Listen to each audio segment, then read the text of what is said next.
Мугалимдерди башка ишке тартып, негизсиз отчет сурап текшергендер жазаланат. Бул багыттагы мыйзам иштелип чыкты. Анда мугалимдер сабактан тышкаркы тапшырмаларга, текшерүүлөргө даярдык көрүүгө көп убактысын кетирип жатканы белгиленген. Ага катар коомдук иштерге катышуу сыяктуу милдеттерге убакыт коротушкан. Эми кесиптик милдетине тиешеси жок иштерге тартууда мугалимди товар же кызмат сатып алууга милдеттендиргендерге айып салуу сунушталууда.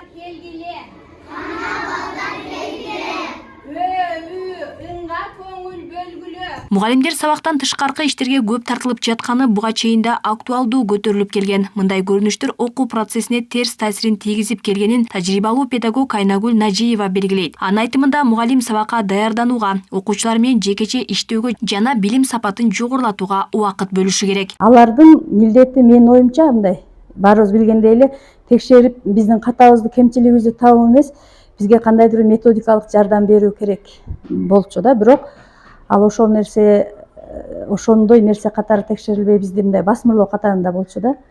Текшерүүчү келатат, текшерүүчү келиптир дегенде бизде бир ушундай бир коркутуу боло берчү эле. Бирок азыр эми жакшы, мыйзам ишке ашып келатат десем жаңылбайм. Бизге ошол атайын жылдык план бекитилип берилген. Ошол мезгилде биз ошол иштерди аткарууга кеткенде биз ал өтө турган темабыз калып калган эле учурлар болгон.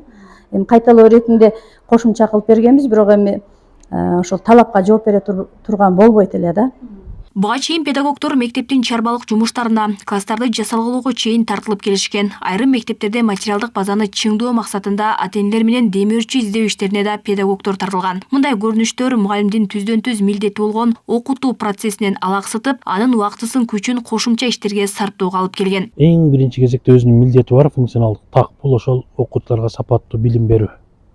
Ошону менен алектениш керек. Анан буларды биз баягы ашыкча документтерди толтуруу, башка нерселерге тартуу менен биз билим сапатын түшүрүп салабыз жана эң негизги максаттан тайып кеткен болобуз да. Ошондуктан бул документтерди башка кошумча иштерге тартууну кыскартуу абдан жакшы бул демилге деп эсептейм.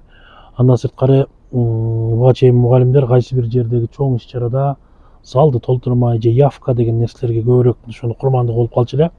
Азыркы күндө биз эми бул мыйзам долбооруна чейин деле шаарда мүмкүн болсунча ушундай мугалимдерди массовкага колдонуу, чогулуштарды көп баягы кылууга мындай караманча каршы туруп азайтканга аракет кылып атабыз. Эми сунушталган долбоорго ылайык мугалимге кызматтык милдетин аткарып жаткан учурда урмат көрсөтпөгөндөргө 5 миңден 20 миң сомго чейин айып салынат. Кайталап мыйзам бузулса 2 эсе жазага тартылат. Башка бир болбогон коомдук иштерге тартылуу менен жүрө бере турган болсо, жыл өтө берет, күн өтө берет, окуучу класстан класска көчө берет, анын жыйынтыгы анан жогорку тестирлөөнүн жыйынтыгында анан балдар университетке өндүрүшкө барган учурда бааланат, байкалат. Ага чейин окуучунун кандай билим алгандыгы, эмне болгондугу күн өткөн сайын формалдуу баалар менен коштолуп келе берет. Илимий диссертациямдагы мектепте эксперимент катары өткөндө мен көпчүлүк мектепке барып мугалимдердин сабактарына катышкам да, мына ошонун жыйынтыгында ушундай жыйынтыкка келип отурам.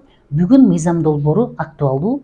Эгерде ушул ишке аша турган болсо, мугалимдердин жалаң өзүнүн үстүндө иштөөсү менен окуучуларга билим берүү тарабына көбүрөөк көңүл бурулмак. Учурда мугалимдер ар кайсы мекемелерге 46 түрдүү отчет тапшырат. Агартуу министрлиги 6-сын жоюп, 80%-ын санарипке өткөргөн. Мыйзам долбоору мугалимдердин укуктарын бекемдеп, бюрократиялык жүктү азайтат деп ишенишүүдө. Мындан сырткары коррупциялык тобокелчиликтерди азайтып, билим берүүнүн сапатын жогорулатууга шарт түзөт дешет. Алмагүл Эркебайкызы, Залкар Токтосунулу, Ош ТВ.